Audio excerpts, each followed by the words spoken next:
राज्य में चली बेआईन पत्थर खनि खनन पहाड़ फटाई पत्थर बिकी कोटी कोटी टंका लुटुछंती माफिया। चुप बसी प्रशासन, चुप बसिछंती सरकार। हेले खोली बेआईन पत्थर चालाणर खांटी सत।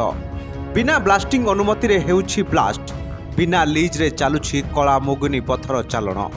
ए घटना प्रशासन को बारंबार अभियोग कले भी प्रशासन कहूछि नियाजिबो कठोर कार्यानुष्ठान, हेले फल सुन।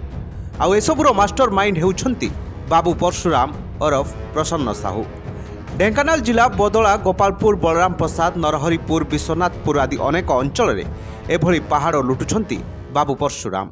से प्रसन्न कुमार साहू एवं तांकर सुपरभाइजर तांकर पाख लोक जोड़े दिवाकर नादरा ग्राम पंचायत अंडर जो ब्राह्मण बसा कठोर खदान, यही खदान अचानक आम खबर पाई जो आसिलु मो सहित अन्य ग्रामवासी आम देखिलु जे 128 नंबर प्लॉट रे जो पत्थर ब्लास्टिंग है, पत्थर परिवहन होती जोटा कि सरकार रेकर्ड अनुजाई रोड मेटाल कुमारी से आम देखिकिना आसिलु। दीर्घ दिन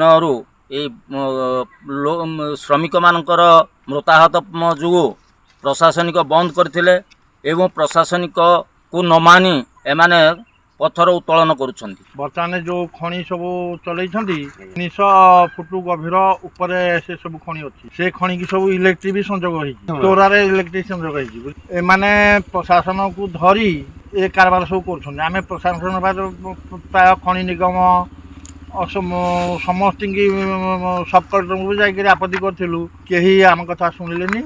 बर्तमान सी सरकार बंद सत्वे भी खनि चलाउछंती। ब्राह्मण बसार 23टा खनि अच्छी तोरारे चली सब प्रसन्न साहू अंडर से प्रत्येक खनि बाला 300 टंका फर ट्रिप नौकरी। नियम सीजन समय प्रत्येक दिन 1000 ट्रिप उठुଛି। बेआईन भावे ब्लास्टिंग और पत्थर खनन चलाउछि प्रसन्न।